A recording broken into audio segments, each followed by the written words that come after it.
What is going on YouTube, and welcome back to the channel. Now, as some of you may know, I lost a bircher 2 weeks ago in this 150 litre tank just on the side of me here. Let me show you. So this is the 150 litre tank which we sadly lost that bircher to. I think it's over 2 weeks now. But all the fish are doing absolutely fine in here. We've got a mono peacock bass here.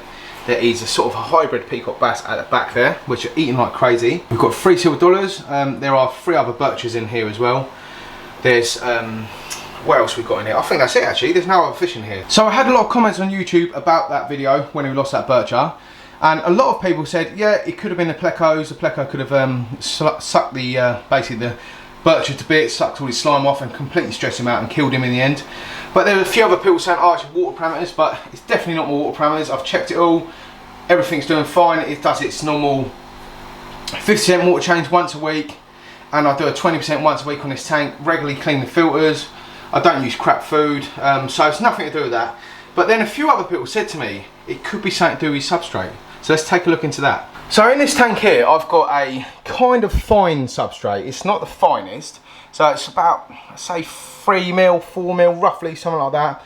But in this tank here, I've got no bottom feeders. So if you can imagine, when these fish are smashing all the food up, and it's going to the bottom here, nothing is eating the food. So it could be, there is old food laying in the bottom of this substrate here. And if I'm honest with you, I don't siphon out this substrate in this tank, because all my tanks normally have this. Let me show you. All my tanks normally have bottom feeders, like these big clown hatches here. They're going through my sand all day long, sieving through any old bits of food, they pick it up. But I never took in mind that I haven't got any in this tank, and haven't thought about the substrate in this tank. So it's not getting cleaned all the time. I'm not siphoning it out, I'm not mixing it up, sort of when I'm doing water changes and things like that. So basically what I'm going to do today, I'm going to remove all the fish, I'm going to remove all the plants, the wood and the rocks, get it all out in this downpipe here. Take all the substrate out of this tank, and then put all the fish back in it with literally nothing at all at the bottom. Maybe put the pipe in there so the bircher's got somewhere to sort of hide and chill out. Because I think there is something living in this substrate, and I do not want to lose any more of my birchers, because if you can imagine, they are at the bottom all day long. So if there is something in the substrate, they're more than likely going to pick it up than these guys, because these guys are sort of top feeders in the middle all the time, just chilling out. Same with the silver dollars. Well, they're at the bottom now, but they are normally around about here somewhere. So let's get this tank empty, get all the fish out of it, give it a real good clean, fill it back up. Obviously the filter's got loads of bacteria in it, and so is this filter in here, so I haven't got to mess about with anything like that. So I can put some tank water in behind me in the big tank into this tank, so it'd be nice and warm for them when they're moving back in. Obviously I haven't got to mess about with the filters, because the filters are already cycled, so I can just leave them. I haven't even got to unplug them or anything like that. It's basically just getting the substrate out of this tank. And the big tank behind us, I might as well do a water change on that and use some of the water to put back into this tank. So obviously once I take the water out of this tank, move about the substrate, it's going to go black as anything because it's filth. But yeah, let's get that done, and I'll do an update video on this tank, because obviously I haven't lost anything else since that bircher, touch wood. But I don't want to lose any more. So let's give this a go, because I really do think there is something living in the substrate of this. Okay, so a quick tip, if you are keeping fish in tanks and you've got a substrate, make sure you siphon them in a lot. Especially when the grain's sort of this sort of size, not sand like this, because this is okay, because obviously it gets moved about a bit. This sort of stays still, doesn't it? Look at this bass going absolutely mad at my finger, look. It's an absolute wicked fish this is. So anyway, I'll stop going on. Let's empty this out, get all the substrate out, put all the fish back in, and fingers crossed, I've sort of cured what's going on in this tank. I took the plecos out, I took the substrate out. Nothing else can kill these fish in here now, because basically this is just my monster grow out tank. Obviously I've got my bass in here, there's a couple of birchers and stuff, so eventually all these guys will be going into sort of a big display tank. That's what we basically do after monster fish keepers. We grow our fish up because they're a lot cheaper to buy like this, and it's fun to grow them up, and once they're big enough we're going to put them in bigger tanks. But anyway guys, let's get this drained down, get all the substrate out.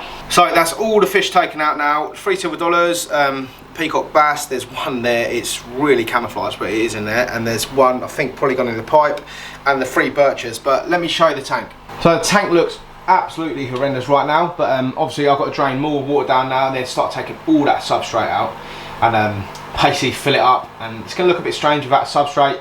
And another thing as well, I think the fish are going to sort of change colour a little bit as well, because obviously fish do blend in with their substrates, and this is a real dark one.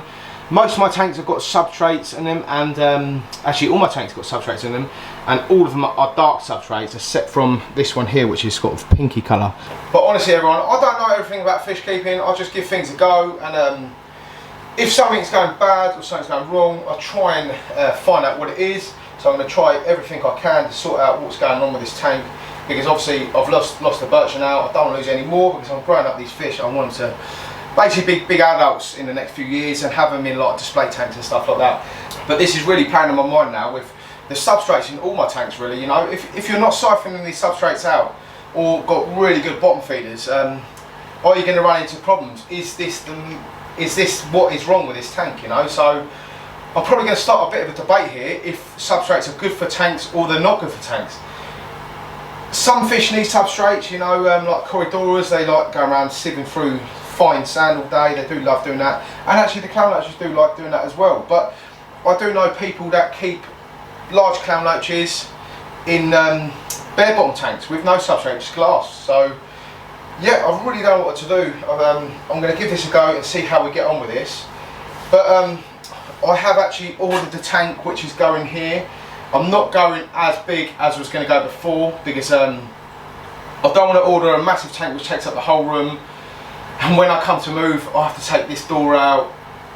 It'd just be an absolute nightmare. So the size tank I've gone for here is an 8 foot by 2.5 by 2.5 with a sump, ND aquatics building it. But the sump's going to be a bit fancy on this tank. I've asked for red pipe work and stuff like that, so it's going to be completely different to sort of other tanks you see. And I'm going to have lights that shine on the sump, because I really want to show the sump off, because it's going to be an open sump. Once that's done, moving all the fish into this tank. I won't go on about this anyway, this is about this tank today, so we'll come back to that tank in the future and that tank out there. So that is the tank completely emptied. It always takes longer than expected. I thought it's going to take like 10 minutes, but I've been doing it about like half an hour now, and I'm covered in mess and stuff. Yeah, and the substrate was pretty dirty. It smelled quite bad, so yeah, I'm hopefully doing a good thing here. So basically all I need to do now is have a tidy up, get some water from this aquarium here, because obviously it's nicely heated up and ready to go for the fish. And obviously I could drain it down to about here somewhere, and it'd probably fill that whole tank up and probably more, so that'd be done. And then obviously fill this tank back up to its level, and then just add the fish into it. So I've obviously got the fish in here, there is a pipe in there, and there's a couple of bits of wood. I'm going to put the wood back in the tank, because obviously there's loads of beneficial bacteria on it. So yeah, the wood will be going back in the tank, because that obviously wasn't causing any problems whatsoever. But I'm going to give the tank a bit of a wipe round now while it's empty, because obviously it's really easy to wipe round when tanks are emptied. And then fill it up, and then I'll show you the end result. So all I'm basically doing now is, I've got this long pipe here, it's actually quite a big pipe as well. I'm siphoning the water out of this tank into the new tank. I'm probably going to go about, I don't know, say 60% fill on this tank, and then obviously add new water into it, so it's basically like them having a water change, and then just fill this tank up, add the fish in there, nice and easy, all done. Now there's obviously a couple of little bits of what's it called, sand I didn't pick up. There's a couple of bits in there, but when I do the water changes on this tank I can sort of siphon them out, because I've just used a normal dustpan to get it out, most of it, and it's obviously really hard to get the last little bits out. So a couple little bits left in there. I'll show you once the tank's all set up, but I'm not too worried about that. There's the majority is out now, which is good. There was loads of it. There was like sort of half a bucket of this, so if you can imagine, there was a lot of good and probably bad bacteria in that substrate, because obviously the uneaten food that wasn't getting eaten was going in that substrate and staying in there. So now that's all gone. Fingers crossed we won't have any problems in the future. Okay everyone, it's been 3 days now since we took all the substrate out of this tank. All the fish are doing absolutely fine. See the bass in here, there's the hybrid mono azul, we don't know what it is yet. There's a mono at the top. All the birch is doing absolutely fine. They've actually changed colour as well. This one here has gone a little bit lighter, because obviously the substrate that was in here was really dark. And the Elena Cherry bircher is doing, well, he's changed colour as well. He's gone a bit brighter as well. So, but yeah, the tank's doing fine. I haven't lost anything now, so touch wood. It hopefully was that, or it was the plecos, but I've hopefully solved all the problems with the tank. It has obviously changed my mind about substrates in tanks as well, even in my monster tank and the tank behind us.